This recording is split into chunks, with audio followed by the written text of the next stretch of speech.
ಧರ್ಮಸ್ಥಳ ಗ್ರಾಮದಲ್ಲಿ ಶವ ಹೂತಿಟ್ಟ ಆರೋಪ ಪ್ರಕರಣಕ್ಕೆ ಸಂಬಂಧಪಟ್ಟಂತೆ ಧರ್ಮಸ್ಥಳದ ನೇತ್ರಾವತಿ ಸೇತುವೆ ಬಳಿ ಸ್ಥಳ ಮಹಜರು ಪ್ರಕ್ರಿಯೆ ಶುರುವಾಗಿದೆ. ಸುಮಾರು ಅರ್ಧ ಗಂಟೆಗೆ ಹೆಚ್ಚು ಕಾಲ ನಡೆದಿರುವಂತಹ ಸ್ಥಳ ಮಹಜರು ಇದು. ದೂರುದಾರನನ್ನ ಕರೆತಂದು ಎಸ್ಐಟಿ ಅಧಿಕಾರಿಗಳು ಸ್ಥಳ ಮಹಜರು ಮಾಡಿದ್ದಾರೆ. ತಲೆಬುರುಡೆ ಸಮೇತ ನ್ಯಾಯಾಲಯಕ್ಕೆ ಬಂದು ಹೇಳಿಕೆ ದಾಖಲು ಮಾಡಿದ್ನಲ್ಲ ದೂರುದಾರ, ಆತನನ್ನ ತನಿಖೆಗೊಳಪಡಿಸಿದ್ದಾಗಿದೆ. ಇವತ್ತು ಸ್ಥಳ ಮಹಜರು ಪ್ರಕ್ರಿಯೆ ನಡೆದಿರೋದು.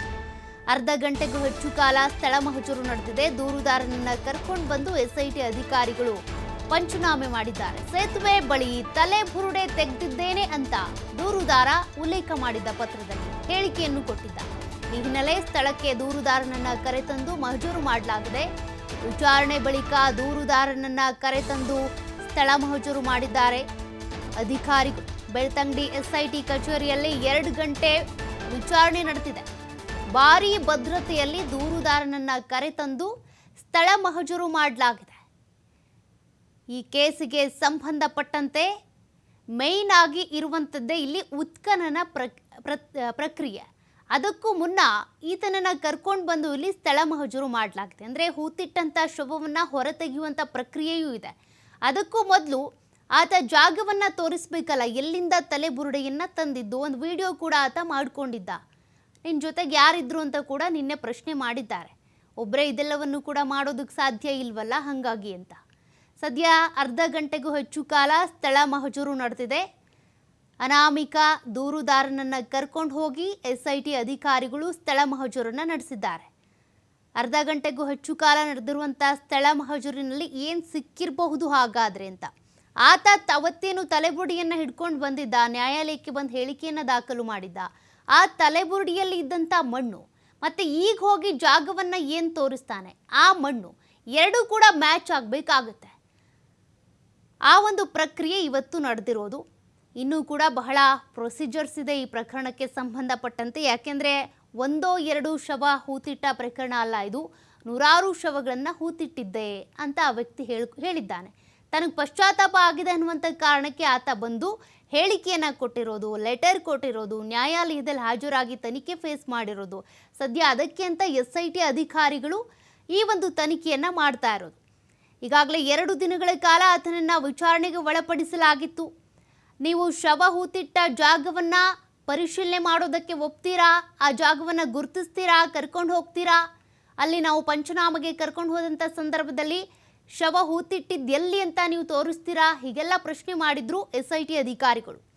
ಸದ್ಯ ಇವತ್ತು ಅಲ್ಲಿ ಸ್ಥಳ ಮಹಜರು ಪ್ರಕ್ರಿಯೆ ನಡೆದಿದೆ. ಈ ಸಂದರ್ಭದಲ್ಲಿ ಏನೆಲ್ಲ ಸಾಕ್ಷ್ಯಗಳು ಸಿಕ್ಕಿರಬಹುದು ಅದು SIT ಅಧಿಕಾರಿಗಳ ವರದಿಯಲ್ಲಿ ಗೊತ್ತಾಗುತ್ತೆ. ಒಂದಷ್ಟು ಅಂಶಗಳು ಗೊತ್ತಾಗ್ತಾ ಹೋಗುತ್ತೆ, ಆದರೆ ಸಂಪೂರ್ಣವಾಗಿ ಎಲ್ಲವೂ ಗೊತ್ತಾಗಬೇಕು, ಈ ತನಿಖೆಯಲ್ಲಿ ಏನೇನಾಯಿತು, ಏನೇನು ಸಿಕ್ಕಿದೆ ಗೊತ್ತಾಗಬೇಕು ಅಂದರೆ SITಗಳ ಅಧಿಕಾರಿಗಳ ಆ ಒಂದು ವರದಿ ಏನಿದೆ ಅದು ಸಲ್ಲಿಕೆ ಆದಾಗ ಗೊತ್ತಾಗುತ್ತೆ. ಸದ್ಯಕ್ಕಂತೂ ಅನಾಮಿಕ ದೂರುದಾರ ಕೊಟ್ಟಂಥ ಹೇಳಿಕೆಯ ಆಧಾರದ ಮೇಲೆ ಈಗ ಸ್ಥಳ ಮಹಜರಿಗೆ SIT ಅಧಿಕಾರಿಗಳು ಕರ್ಕೊಂಡು ಬಂದಿದ್ದಾರೆ. ನಿನ್ನೆ ಮೊನ್ನೆ 2 ದಿನಗಳ ಕಾಲ ಮಲ್ಲಿಕಟ್ಟೆ SIT ಅಧಿಕಾರಿಗಳ ಕಚೇರಿಯಲ್ಲಿ ತನಿಖೆ ನಡೆದಿತ್ತು. ಈತನನ್ನು ವಶಕ್ಕೆ ಪಡೆಯುವಂಥ ಸಾಧ್ಯತೆ ಇದೆ ಅಂತ ಕೂಡ ಹೇಳಲಾಗ್ತಾ ಇತ್ತು. ಯಾಕೆಂದರೆ ಈ ಒಂದು ಕೇಸ್ನಲ್ಲಿ ಪ್ರಬಲ ಸಾಕ್ಷಿದಾರ ತಾನೇ ಬಂದು ಸರೆಂಡರ್ ಆಗಿರೋದು.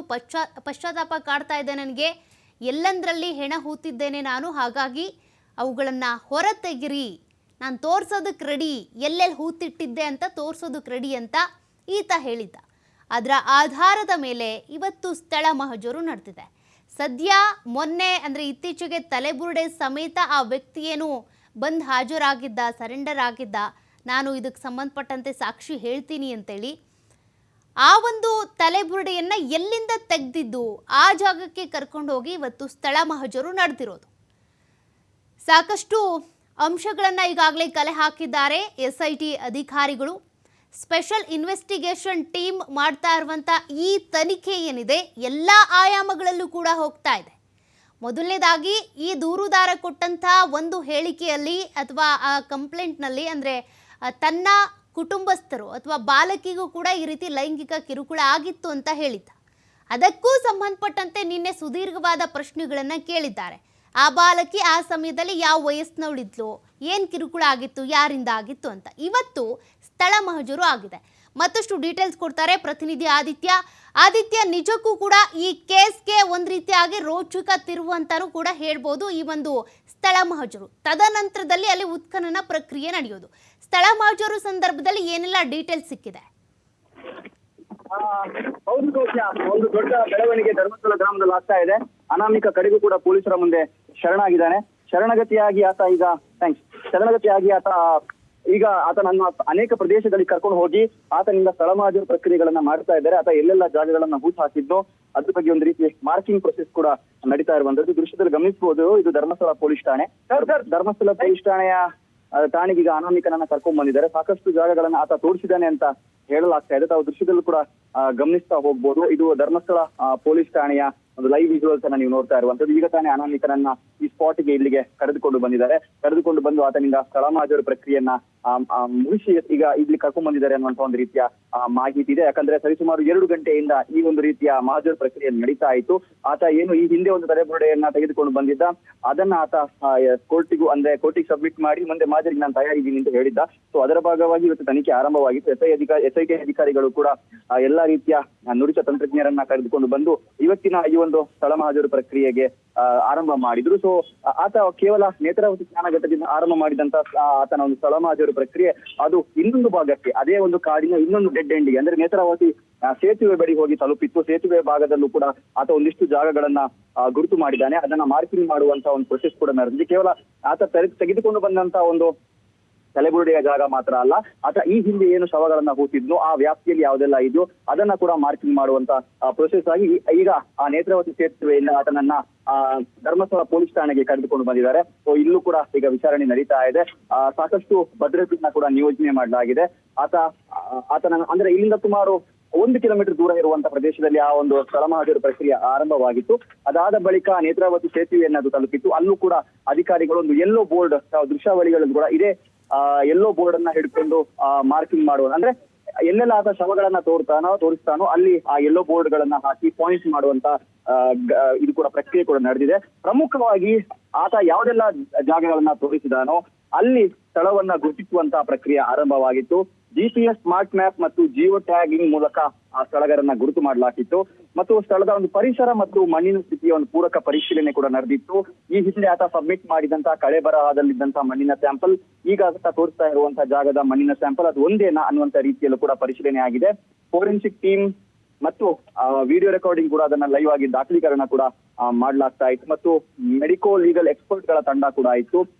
ಸೀನ್ ಆಫ್ ಕ್ರೈಮ್ ಆಫೀಸರ್ಸ್ ಕೂಡ ಇತ್ತು. ಅದು ಎಲ್ಲೆಲ್ಲ ಜಾಗಗಳನ್ನ ತೋರಿಸಿದಾನೋ ಅಲ್ಲಿ ಮಾರ್ಕ್ ಮಾಡಿ ಅದರ ಸುತ್ತಮುತ್ತದ ವ್ಯಾಪ್ತಿಯಲ್ಲಿ ಸೀನ್ ಆಫ್ ಕ್ರೈಮ್ ಅನ್ನ ಕೂಡ ಹಾಕಿದ್ದಾರೆ. ಸೊ ತನಿಖಾಧಿಕಾರಿ ದಯಾಮ ಅಖಾಡದಲ್ಲಿದ್ದಾರೆ. ಅವರೇ ಆತನನ್ನ ಎಲ್ಲಾ ಸ್ಥಳಗಳಿಗೆ ಕೂಡ ಖುದ್ದು ಅವರ ನೇತೃತ್ವದಲ್ಲಿ ಒಳಗೆ ಕರೆದುಕೊಂಡು ಹೋಗಿದ್ದಾರೆ. ಯಾಕಂದ್ರೆ ಸರಿಸುಮಾರು 2 ಗಂಟೆಯಿಂದ ಈ ಪ್ರಕ್ರಿಯೆ ನಡೀತಾ ಇರುವಂತದ್ದು. ಆತನ ಪತ್ರಿಕೆಯಲ್ಲೂ ಕೂಡ ಉಲ್ಲೇಖ ಮಾಡಿದ್ದ, ನಾನು ಸ್ನಾನಘಟ್ಟದ ಬಳಿ ಸಮೀಪದಲ್ಲಿ ಸಾಕಷ್ಟು ಶವಗಳನ್ನ ಹೂತಿದ್ದೆ, 100 ಶವಗಳನ್ನ ಹೂತಿದ್ದೆ ಅನ್ನುವಂಥದ್ದು. ಹಾಗಾಗಿ ಸ್ನಾನಘಟ್ಟ ಅನ್ನುವಂಥದ್ದು ಯಾವುದೋ ಅಲ್ಲಿ ಸುತ್ತಮುತ್ತ ಪ್ರೈವೇಟ್ ಜಾಗ ಇಲ್ಲ, ಅರಣ್ಯ ಇಲಾಖೆಗೆ ಸೇರಿರುವಂತಹ ಜಾಗ ಕೂಡ ಇದೆ, ಕಂದಾಯ ಇಲಾಖೆಗೆ ಸೇರಿದಂತಹ ಜಾಗ ಕೂಡ ಇದೆ. ಸೊ ಆ ಜಾಗದಲ್ಲಿ ಅರಣ್ಯ ಇಲಾಖೆ ಅಧಿಕಾರಿಗಳು, ಕಂದಾಯ ಇಲಾಖೆ ಅಧಿಕಾರಿಗಳು ಇದ್ದು ಪೊಲೀಸ್ ಅಧಿಕಾರಿಗಳ ನೇತೃತ್ವದಲ್ಲಿ, SIT ಅಧಿಕಾರಿಗಳ ನೇತೃತ್ವದಲ್ಲಿ ಇವತ್ತು ಆ ಸ್ಥಳ ಪರಿಶೀಲನೆ ಅನ್ನುವಂಥದ್ದು ನಡೆದಿದೆ. ಯಾಕಂದ್ರೆ ಇವತ್ತು ಆತ ಹಾಜರಾಗುವಂತ ಸಂದರ್ಭ, ಆತ ಏನು ಈ ಹಿಂದೆ ಕಳೆ ಬರಹ ತಂದಿದ್ನೋ ಆ ಜಾಗ ಸೇರಿದಂತೆ ಬೇರೆ ಬೇರೆ ಕಡೆಗಳಲ್ಲಿ ಆತ ಹೂತಿದ್ದ ಎನ್ನಲಾದಂತಹ ಶವಗಳ ಒಂದು ಜಾಗವನ್ನ ತೋರಿಸಬಹುದು ಅನ್ನುವಂತ ಅಂದಾಜಿತ್ತು. ಸೊ ಅದಕ್ಕೆ ಪೂರಕವಾಗಿ ಈಗ ಬೆಳವಣಿಗೆಗಳು ನಡೆದಿದೆ. ಇಲ್ಲಿ ಒಂದು ವಿಚಾರವನ್ನ ನಾವು ಗಮನಿಸಬೇಕಾಗುತ್ತೆ. 1970ರಿಂದನೂ ಕೂಡ ಇಂತಹ ಘಟನೆಗಳು ಆಗ್ತಾ ಇದ್ವು ಅಂತ ಅಲ್ಲಿನ ಸ್ಥಳೀಯರ ಅನೇಕರು ಹೇಳ್ತಾರೆ, ಆರೋಪ ಮಾಡ್ತಾರೆ. ಬಟ್ ಇಲ್ಲಿ ಬಂದಾಗ ಅಲ್ಲೇನು ಜಾಗ ತೋರಿಸ್ತಾ ಇದ್ದಾನೆ ಅನಾಮಿಕ ದೂರುದಾರ, ಸಾಕಷ್ಟು ಬದಲಾವಣೆಗಳಾಗಿರುತ್ತೆ, ಸಾಕಷ್ಟು ಅಭಿವೃದ್ಧಿ ಆಗಿರುತ್ತೆ, ಒತ್ತುವರಿ ಆಗಿರುತ್ತೆ, ಅಥವಾ ಹೆದ್ದಾರಿಗಳಾಗಿರುತ್ತೆ, ಅಗಲೀಕರಣ ಆಗಿರುತ್ತೆ. ಹೀಗಾಗಿ ಗುರುತಿಸೋದು ಸವಾಲಿನ ಕೆಲಸನೇ ಆಗ್ಬಹುದಾ? ಮತ್ತೊಂದೇನೆಂದರೆ ಇಲ್ಲಿ ಏನು ಯೆಲ್ಲೋ ಬೋರ್ಡ್ಗಳನ್ನು ಹಾಕಿದ್ದಾರೆ, ಅಲ್ಲಿ ಇವತ್ತೇ ಪರಿಶೀಲನೆ ಆಗುತ್ತಾ ಅಥವಾ ಅದಕ್ಕೂ ಕೂಡ ವಿಳಂಬ ಆಗುತ್ತಾ, ಸಮಯ ತೆಗೆದುಕೊಳ್ತಾರಾ? ಹೌದು ಸೌಖ್ಯ, ಅಂದುಕೊಂಡದಕ್ಕಿಂತ ಹೆಚ್ಚಿನ ರೀತಿಯಲ್ಲಿ ಸ್ಪೀಡಪ್ ಆಗಿದೆ ಈ ಒಂದು ಪ್ರಕರಣದ ತನಿಖೆ. ನಿನ್ನೆವರೆಗೂ ಕೂಡ ವಿಚಾರಣೆಯನ್ನ ಮಾಡಿದ್ರು. 15 ಗಂಟೆಗಳ ವಿಚಾರಣೆಯ ಬಳಿಕ ಇದೀಗ ಮಾರ್ಕ್ ಮಾಡುವಂತ ಪ್ರಕ್ರಿಯೆ, ಅಂದ್ರೆ ಇವತ್ತು ಆತ ಎಲ್ಲಾ ಜಾಗಗಳನ್ನ ತೋರಿಸಿದ್ದಾನೆ ಅನ್ನುವಂಥದ್ದು ಇಲ್ಲ. ಕೆಲವೊಂದಿಷ್ಟು ಜಾಗ ಅಂದ್ರೆ ಇವಾಗ ಏನೋ ನನ್ನ ಕರೆದುಕೊಂಡಂತಹ ಆ ವ್ಯಾಪ್ತಿಯಲ್ಲಿ ಇರುವಂತಹ ಜಾಗಗಳನ್ನ ತೋರಿಸಿದ್ದಾನೆ. ಅಲ್ಲಿ ಮಾರ್ಕಿಂಗ್ ಪ್ರಕ್ರಿಯೆಗಳು ಕೂಡ ನಡೆದಿದೆ. ನೀವು ಈ ಪೊಲೀಸ್ ಅಧಿಕಾರಿಗಳ ಕೈಯಲ್ಲಿ, ಕಮಾಂಡೋಗಳ ಕೈಯಲ್ಲಿ ಒಂದು ಯೆಲ್ಲೋ ಬೋರ್ಡ್ ಅನ್ನ ಗಮನಿಸಬಹುದು. ಎಲ್ಲೆಲ್ಲ ಆತ ಜಾಗಗಳನ್ನು ತೋರಿಸಿದ್ದಾನೋ ಅಲ್ಲಿ ಹೋಗಿ ಮಾರ್ಕಿಂಗ್ ಪ್ರಕ್ರಿಯೆಯನ್ನ ಮಾಡಿದ್ದಾರೆ. ಅಲ್ಲಿ ಸೀನ್ ಆಫ್ ಕ್ರೈಮ್ ಅನ್ನ ಅಳವಡಿಸಿ ಅಲ್ಲಿ ಯಾರು ಮುಂದಕ್ಕೆ ಹೋಗದೇ ಇರುವಂತ ರೀತಿಯಲ್ಲಿ, ಯಾವುದೇ ರೀತಿಯ ಸಾಕ್ಷಿನಾಶ ಆಗಬಾರ್ದು ಅನ್ನುವಂತ ಉದ್ದೇಶದಿಂದಾಗಿ ಅಲ್ಲಿ ಸೀನ್ ಆಫ್ ಕ್ರೈಮ್ ಅನ್ನ ಅಳವಡಿಸಿದ್ದಾರೆ. ಇದೇ ಮಾದರಿಯಲ್ಲಿ ಸುಮಾರು 10 ಕಡೆಗಳಲ್ಲಿ ಆತ ತೋರಿಸಿದ್ದಾನೆ ಅನ್ನುವಂತ ಮಾಹಿತಿ ಇದೆ. ಮತ್ತು ಹಂತ ಹಂತವಾಗಿ ಆ ತೋರಿಸಿದಂತ ಜಾಗಗಳಲ್ಲಿ ಮಾರ್ಕ್ ಮಾಡುವಂತಹ ಪ್ರಕ್ರಿಯೆಗಳು ಕೂಡ ನಡೆದಿತ್ತು. ಒಂದು ಯೆಲ್ಲೋ ಬೋರ್ಡ್ ಮೂಲಕ ಅದನ್ನ ಅಲ್ಲಿ ಅಳವಡಿಸಿ ಮಾರ್ಕಿಂಗ್ ಪ್ರೊಸೆಸ್ ಕೂಡ ನಡೆದಿತ್ತು. ಇದಾದ ಬಳಿಕ ಈಗ ಒಂದು ರೀತಿಯಲ್ಲಿ ಇದು ಬ್ರೇಕ್ ಮಾದರಿಯಲ್ಲಿ ಕಾಣಿಸ್ತಾ ಇದೆ. ಅಧಿಕಾರಿಗಳು ಕೂಡ ಊಟೋಪಚಾರಗಳನ್ನೆಲ್ಲ ಮಾಡ್ಕೊಳ್ತಾ ಇದ್ದಾರೆ, ಊಟ ಮಾಡ್ತಾ ಇದ್ದಾರೆ. ಇನ್ನೊಂದು ಕಡೆಯಿಂದ ಆತನನ್ನ ಧರ್ಮಸ್ಥಳ ಪೊಲೀಸ್ ಠಾಣೆಯ ಒಳಗಡೆ ಕರ್ಕೊಂಡು ಹೋಗಲಾಗಿದೆ. ಆತನನ್ನ ಇಲ್ಲಿ ಬಿಗಿ ಭದ್ರತೆಯನ್ನ ನಿಯೋಜನೆ ಮಾಡಲಾಗಿದೆ. ಧರ್ಮಸ್ಥಳ ಠಾಣೆಗೆ ಆತನನ್ನ ಕರ್ಕೊಂಡ್ ಬಂದಿದ್ದಾರೆ. ಸೊ ಈಗ ಮತ್ತೆ ಒಂದು ಬ್ರೇಕ್ ಬಳಿಕ ವಿಚಾರಣೆ ಮುಂದುವರಿಯುತ್ತಾ ಅನ್ನುವಂಥದ್ದು ಕೂಡ ಈಗ ಕುತೂಹಲ ಕಾರಣವಾಗಿರುವಂಥದ್ದು. ಸುಮಾರು 2 ಗಂಟೆಯಿಂದ ಆತ ಮಾಹಿತಿಯನ್ನು ನೀಡ್ತಾ ಇದ್ದಾನೆ. 2 ಗಂಟೆಯಿಂದ ಆ ಜಾಗಗಳನ್ನು ತೋರಿಸ್ತಾ ಇದ್ದಾನೆ. ಇದು ಮುಂದುವರಿಯುವಂಥ ಸಾಧ್ಯತೆಗಳು ಕೂಡ ಇದೆ. ಯಾಕಂದರೆ ಈ ಹಿಂದೆ ಇದ್ದಂಥ ಒಂದು ಮಾಹಿತಿ ಅನುಸಾರ ಇವತ್ತು ಆತ ಏನು ಕಳೆ ಬರಹವನ್ನು ತೆಗೆದುಕೊಂಡು ಬಂದಿದ್ದೋ ಅದೇ ಆಧಾರದಲ್ಲಿ ಇವತ್ತು ಸ್ಥಳದ ಪರಿಶೀಲನೆ ಅಥವಾ ಸ್ಪಾಟ್ ಮಹಾಜರು ನಡೆಯುತ್ತೆ ಅನ್ನುವಂಥದ್ದು. ಅದರ ಜೊತೆಗೆ ಆತ ಬೇರೆ ಯಾವೆಲ್ಲ ಕಡೆಗಳಲ್ಲಿ ಶವಗಳನ್ನು ಹೂತು ಹಾಕಿದ್ದಾನೋ ಆ ಜಾಗಗಳನ್ನು ಕೂಡ ಆತ ತೋರಿಸಿದ್ದಾನೆ. ಸೊ ಈಗ ಅಲ್ಲಿ ಮಾರ್ಕಿಂಗ್ ಆಗಿರುವಂಥ ಪ್ರೊಸೆಸ್ ಆಗಿದೆ. ಸೊ ನ್ಯಾಯಾಲಯದ ಮೂಲಕ ಅದನ್ನು ಡಿಗ್ ಮಾಡುವಂಥ ಸಾಧ್ಯತೆಗಳು ಕೂಡ ಇದೆ. ಯಾಕಂದರೆ AC ಇರಬೇಕಾಗುತ್ತೆ, ತಹಶೀಲ್ದಾರ್ ಇರಬೇಕಾಗುತ್ತೆ. ಅವರಿರುವಂಥ ಸಂದರ್ಭದಲ್ಲಿ ಅದನ್ನು ಮಾಡಬೇಕು ಅನ್ನುವಂಥ ರೂಲ್ಸ್ ಇರೋದ್ರಿಂದ ಸೊ ಡಿಗ್ಗಿಂಗ್ ಪ್ರೊಸೆಸ್ಸನ್ನು 2 ಬೇರೆ ಬೇರೆ ರೀತಿಯಲ್ಲಿ ಮಾಡಬೇಕಾಗುತ್ತೆ. ಸೊ ಆ ಮಾರ್ಕ್ ಮಾಡಿರುವಂಥ ಜಾಗದಲ್ಲಿ ಆತ ಹೇಳಿದಾನೆ ಅದಕ್ಕೆ ಯಾವುದೇ ರೀತಿಯ ಪೊಲೀಸ್ ಪ್ರಕ್ರಿಯೆಗಳು ಅಥವಾ ಮೃತದೇಹದ ಕನಿಷ್ಠ ಗೌರವಗಳು ಸಿಕ್ಕಿಲ್ಲ ಅಂತ. ಆದರೆ ಪೊಲೀಸರು ಆ ಮಾರ್ಕಿಂಗ್ ಆದಂಥ ಜಾಗದಲ್ಲಿ ಬೆಳ್ತಂಗಡಿ ಪೊಲೀಸ್ ಠಾಣಾ ವ್ಯಾಪ್ತಿಯಲ್ಲಿ ಈ ರೀತಿ ಮೊದಲೇ ಏನಾದರೂ ಶವಗಳನ್ನು ಹೂತಂಥದ್ದು, UDR ಆಗಿರುವಂಥದ್ದು, ಪೋಸ್ಟ್ಮಾರ್ಟಮ್ ಆಗಿರುವಂಥದ್ದು ಅಥವಾ ಅಪರಿಚಿತ ಶವಗಳನ್ನು ಹೂತಿದ್ದ ಮಾಹಿತಿಗಳು ಇದೆಯಾ ಅಂತ ನೋಡಬೇಕಾಗುತ್ತೆ. ಯಾಕಂದರೆ ಆತ ಹೇಳಿದ ಕೂಡಲೇ ಆತ ಅಲ್ಲಿ ಇದು ಮಾಡೋಕ್ಕಾಗೋದಿಲ್ಲ. ಯಾಕಂದರೆ ನಾಳೆ ಕಾನೂನಾತ್ಮಕ ತೊಡಕುಗಳು ಆಗುವಂಥ ಸಾಧ್ಯತೆಗಳು ಕೂಡ ಇದೆ. ಇನ್ ಕೇಸ್ ಅದಕ್ಕೆ ಕಾನೂನು ಪ್ರಕ್ರಿಯೆಗಳು ಮುಗ್ದಿದ್ರೆ. ಸೊ ಆ ಕಾರಣದಿಂದಾಗಿ ಇವತ್ತು ಮಾರ್ಕಿಂಗ್ ಆಗಿದೆ. ಸೊ ಮಾರ್ಕಿಂಗ್ ಆದಂಥ ಜಾಗದಲ್ಲಿ ಬೇರೆ ಈ ಹಿಂದೆ ಅಪರಿಚಿತ ಶವಗಳನ್ನು ಹೂತಂಥ ಏನಾದರೂ ದಾಖಲೆಗಳು ಇದೆಯಾ, ಅದಕ್ಕೆ ಸಂಬಂಧಪಟ್ಟಂಥ ಎಲ್ಲ ಪ್ರಕ್ರಿಯೆಗಳು ಮುಗ್ದಿದೆಯಾ ಪರಿಶೀಲಿಸುವಂಥ ಸಾಧ್ಯತೆಗಳು ಇದೆ. ಇದು ಒಂದು ಆಯಾಮ. ಆದರೆ ಇನ್ನೊಂದು ಆಯಾಮದಲ್ಲಿ ನೋಡೋದಾದರೆ ಸೌಖ್ಯ ಆತ ಈಗ ಏನು ತೋರಿಸಿದ್ದಾನೆ ಅದು ಅರಣ್ಯ ಇಲಾಖೆಗೆ ಸಂಬಂಧಪಟ್ಟಂಥ ಭೂಮಿ, ಬಹುಪಾಲು ಅರಣ್ಯ ಇಲಾಖೆಗೆ ಸಂಬಂಧಪಟ್ಟಂಥ ಭೂಮಿ. ಸೊ ಆ ರೀತಿ ಅರಣ್ಯ ಇಲಾಖೆಯಲ್ಲೂ ಕೂಡ ಶವಗಳನ್ನು ಹೂತು ಹಾಕೋದಕ್ಕೆ ಕಾನೂನಿನಲ್ಲಿ ಅವಕಾಶ ಇಲ್ಲ ಅಂತ ಹೇಳಾಗ್ತಾ ಇದೆ.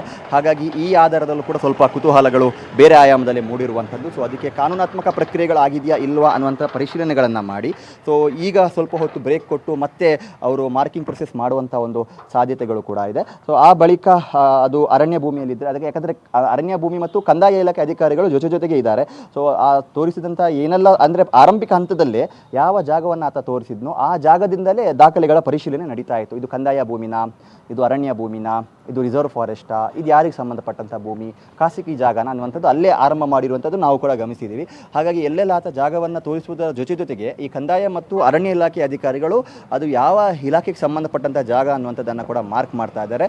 ಸೊ ಮುಂದಕ್ಕೆ ಡಿಗ್ಗಿಂಗ್ ಮಾಡುವಂಥ ವಿಚಾರಗಳು ಇರುವಂಥದ್ದು. ಹಾಗಾಗಿ ಅದಕ್ಕೆ ಬೇಕಾದಂಥ ಕಾನೂನು ಪ್ರಕ್ರಿಯೆಗಳಿಗೆ ಅನುಸಾರವಾಗಿ ಅದನ್ನು ಮಾಡಿಕೊಂಡಿರುವಂಥದ್ದು. ಸೊ ಇವತ್ತಿನ ಈ ಸಮಗ್ರವಾಗಿರುವಂಥ ಜಾಗಗಳನ್ನೆಲ್ಲ ಆತ ಏನು ತೋರಿಸ್ತೀನಿ ಅಂತ ಹೇಳಿದವನು ಅದೆಲ್ಲವನ್ನು ಕೂಡ ಮಾರ್ಕ್ ಮಾಡಿ ಸೆಕ್ಯೂರ್ ಮಾಡಿ ಅದಕ್ಕೆ ಭದ್ರತೆಯನ್ನು ಒದಗಿಸಿ, ಯಾಕಂದರೆ ಆತನಿಗೂ ಕೂಡ ನಂಬಿಕೆ ಇರಲಿಲ್ಲ ಸೌಖ್ಯ. ಅಂದರೆ ನೀವು ನನ್ನನ್ನು ಸ್ಪಾಟಿಗೆ ಕರೆದುಕೊಂಡು ಹೋದ್ಮೇಲೆ ನಾನು ಜಾಗ ತೋರಿಸೋದು ಅನ್ನುವಂಥದ್ದಕ್ಕೆ ಆತ ಪಟ್ಟು ಹಿಡ್ತಿದ್ದ. ವಕೀಲರು ಕೂಡ ಅದನ್ನೇ ಹೇಳ್ತಾ ಇದ್ರು. ಅದನ್ನು ಪಶ್ಚಾತ್ತಾಪದ ಪತ್ರದಲ್ಲೂ ಕೂಡ ಅದೇ ಇದೆ. ಸೊ ನಾನು ಅದಕ್ಕೆ ಸಾಕ್ಷ್ಯವಾದ ರೀತಿಯಲ್ಲಿ ಒಂದು ಕಳೆ ಬರಹವನ್ನು ಈಗಾಗಲೇ ತಂದಿದ್ದೀನಿ. ಸೊ ಇನ್ನು ನಾನು ಬೇರೆ ಜಾಗಗಳನ್ನು ತೋರಿಸಬೇಕು ಅಂದರೆ ನನ್ನ ವಕೀಲರ ಸಮ್ಮುಖದಲ್ಲಿ ಮತ್ತು ಕಾನೂನಾತ್ಮಕ ಪ್ರಕ್ರಿಯೆಗಳ ಮೂಲಕ ನಾನು ನನ್ನ ಸಮಕ್ಷಮದಲ್ಲಿ ಆ ಜಾಗಗಳನ್ನು ತೋರಿಸ್ತೀನಿ ಅನ್ನುವಂಥದ್ದನ್ನು ಕೂಡ ಆತ ಹೇಳಿದ್ದ.